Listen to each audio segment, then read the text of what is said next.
I see trees of green, red roses too. I see them bloom for me and you. And I think to myself, what a wonderful world. Look at it. Yeah. Yeah. Y'all gotta look up y'all the future. U-X-Y-N-C. Now I know my ABCs. Yeah. Oh. I want you to sing with me. Yay! High five, high five. High five. High five. That's what I'm talking about. High five. High five. How you doing? My name is S.C.Williams. I'm a sophomore here at LSU, Louisiana State University. And I just want to share some wisdom on a lot of people today. I want to let you know that you could be whatever you want to be in this world. No matter where you come from, no matter who your parents are, no matter who raising you, no matter who your relatives are, you just have to believe in yourself. You have to believe in God. And you have to go get whatever you want in this world. You can't take no for an answer. Because if you do, you'll never be the person you want to be. And I'm telling you this from experience. Because I come from a mom who was an alcoholic, who was a drug addict, who never owned a home, who never rented an apartment, who never had an automobile. And we used to walk in the middle of the night every single day because we had nowhere to go due to her drug addiction. And I never lived with my dad. So, you just gotta keep pushing, keep believing. Stand on your own 2 feet and go for it. Believe in God. Never turn your back, never change. Always strive to be the greatest, no matter what. People ask me all the time, how did I become the person that I am today? And I tell them, I believed in God and I believed in myself. Those were the only 2 things that liberated me from poverty, from the hood, or whatever you want to call it, the slums or whatever. It was believing in God and believing in myself. I had no role models to look up to initially. You know, when I was real young, I just believed. I just believed. But now, I read so much. Like I read, Barack Obama, Warriors Don't Cry, the Aquarium, all kind of stuff. I read everything. I read just so much stuff. And it's so liberating to read. The greatest book I've read so far was the book called The Narrative of Frederick Douglass. And only because I felt like him most of my life. Like I felt like a slave that was trying to escape slavery. being that my mom was her way, and then being that I never lived with my father, being that I had no mentors to look up to, being that I had no one to call upon, to ask for help, to ask for guidance. And that's just like many of you out there, like many of our black people in the world are so lost because we don't have nobody to look up to and no guidance. Our parents are so far off that we can't talk to them about certain issues. They don't know. Their parents didn't know. Their parents didn't know because we come from slavery. And the cycle repeats. And the cycle gonna keep repeating until somebody step in and say, no, this is what I want to do, and this is what I'm going to do, and this is what I'm going to change. And that comes from somebody being bold, and that comes from a whole lot of people being bold. And then that's when we change. It's no change on trying to, stay the same and be. I wrote a book called The Lost Power. And it's called The Lost Power because the power to be whatever you want to be, the power to change, the power to be great lies within you. So the power is lost, but the power is really lost inside of you. All you have to do is find it, locate it, and then you can be whatever you want to be. So that's where that comes from. And I felt like I was lost most of my life, and I found the power. So I'm like, well, let's just call it The Lost Power, And that's really liberating. And then I talk about a lot of things in the book. I talk about like the untold truth. I talk about believing in God, believing in yourself, having a positive attitude, hanging around like-minded people, education is liberation, like setting goals, perseverance, following through with things. All the things that it took for me to be liberated and me to become great so far, and me to escape poverty, and me to just do some of the great things that I'm doing right now. I put it all in the Lost Power because I want you to do it too. I'm not the type of person that's gonna like get a lot of information and hold it all within myself and try to be the greatest. I like playing on a. Then that will make me the same as everyone else. I want to put on a playing field, and I want to liberate all my black people that's in poverty. I want to liberate all of them. I love them so much. Like that's what I do. That's why I want to be so great, not for myself, but for other people. So. I mean, the Lost Power is going to be great, though. I recommend everybody go and buy a copy of it. I'm going to be, like, marketing my book in August of 2012, and it's a really great read.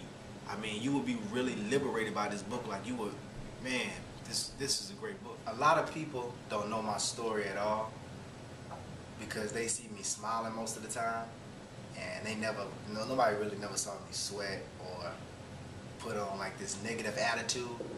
You know, because I feel like it's pointless to act that way because it doesn't change anything. I learned that very early.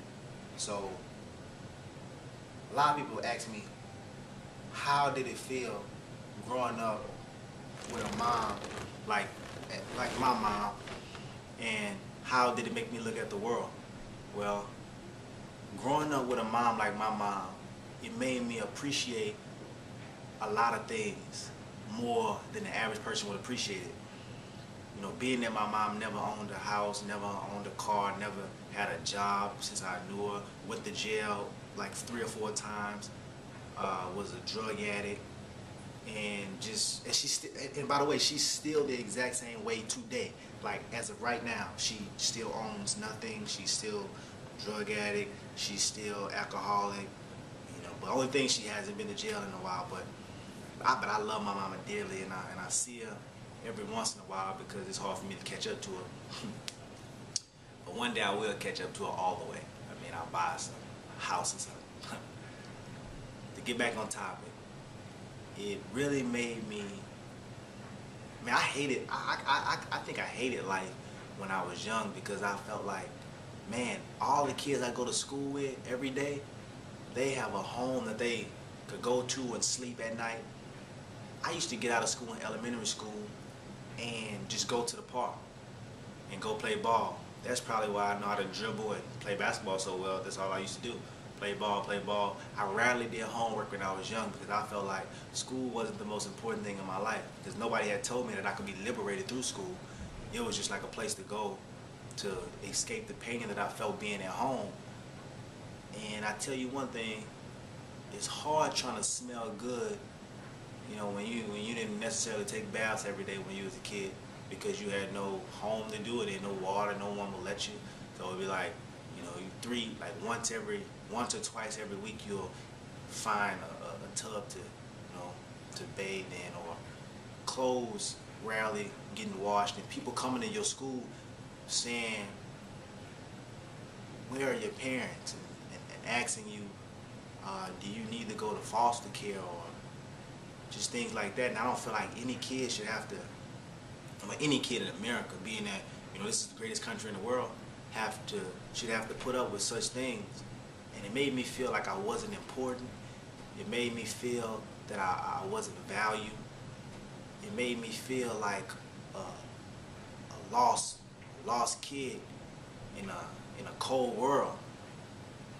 You know, none of my family really liked me or liked my younger brother because they didn't like my mom, and it was like a big riot, just like every other family that's in the black community. A lot of family don't like family, so it makes it even more impossible for the world, even the country, to be united. If it's wars and families, you know it's wars in states and countries. To get back on topic, it made me sad. It made me real sad to know that a life could be like that. But still, everywhere I went, I would smile. And I think that just was God. The entire time, God was with me. He's still with me now. Because I can't do any of these things that I'm doing alone or by myself. I wouldn't have the energy. I wouldn't have the ambition. I wouldn't have the faith. I wouldn't have the power, the strength, or anything like that. I'll be so focused on, just like most of our black people right now who came up in similar situations. They dropped out of high school, they not in college, they dropped out of college, having kids, just a whole lot of things like that, because their guidance was wrong, and it made them so cold-hearted that they didn't know how to structure all that energy they had, and so they put it in a negative light as opposed to a positive light. And I'm trying to put mine in a positive light as opposed to a negative light, so that I can liberate more people in the world so they can do even greater things. Because the number one people that's struggling in this world are black people. Black women and black men and children and infants. Nobody's caring about us no more. Nobody never did care about us. Come from slavery, and we here now. And a lot of us is becoming lost and distracted because we are getting more rights in America. Well, they say, it's an old saying that goes, the best way to hide information is to put it in plain view.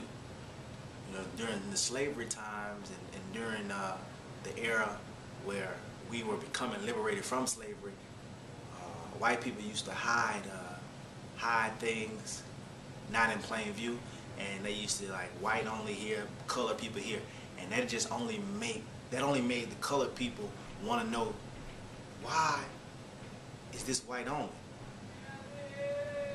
But now that we're all on the same playing field, no one is hungry for that anymore.